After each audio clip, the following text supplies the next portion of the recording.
Selamat pagi, selamat datang sahabat budaya.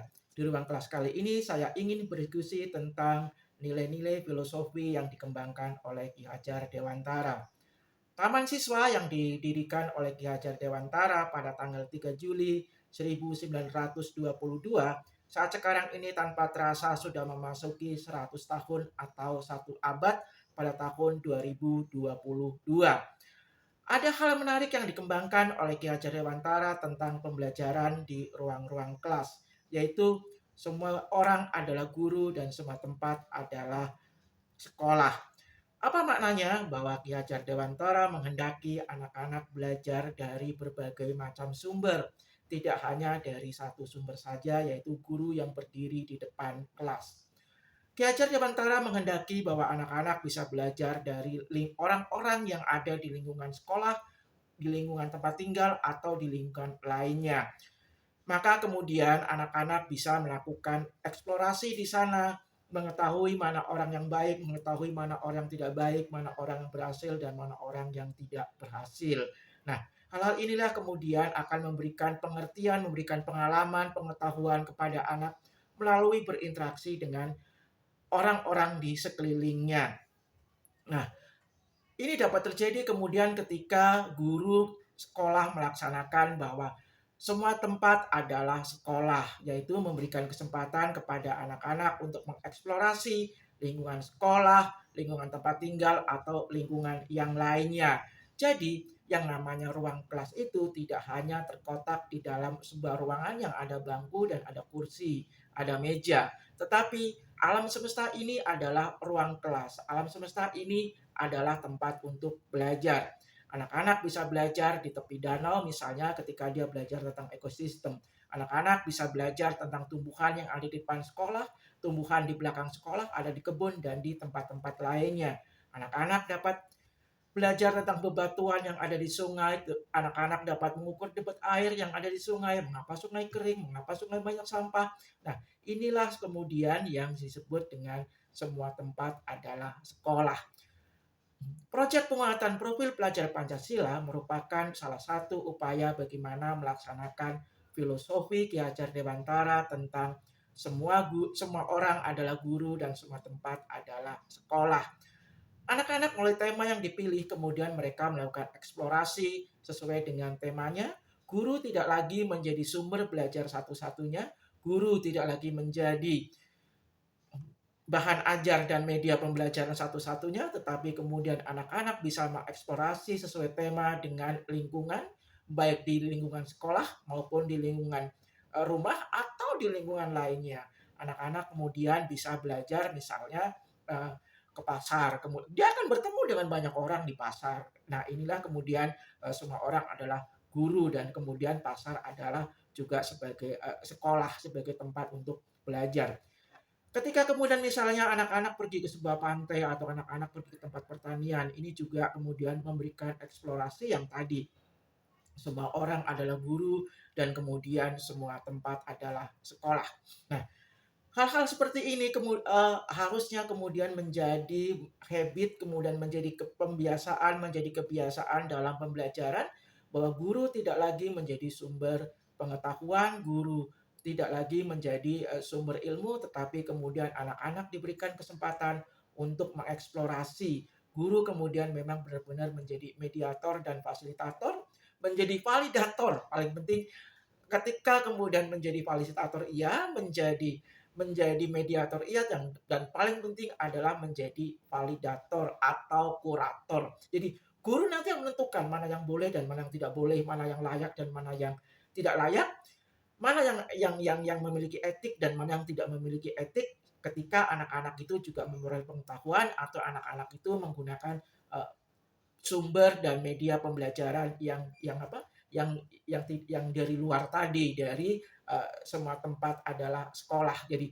guru yang paling penting, saya katakan kembali, tidak hanya menjadi mediator dan fasilitator, tapi juga harus menjadi validator dan kurator. Jadi mana yang boleh, mana yang tidak, mana yang sesuai dan mana yang tidak. Nah, hal-hal inilah yang seharusnya terus dikembangkan. Proyek penguatan profil pelajar Pancasila yang kemudian menggunakan banyak-banyak sekali pendekatan metode seperti problem based learning atau project based learning, hal ini sebenarnya dapat kemudian diimplementasikan pada kurikulum Merdeka itu sendiri. Elemen-elemen yang mana, kemudian konten-konten yang mana kemudian yang dapat dikembangkan menjadi sebuah proyek.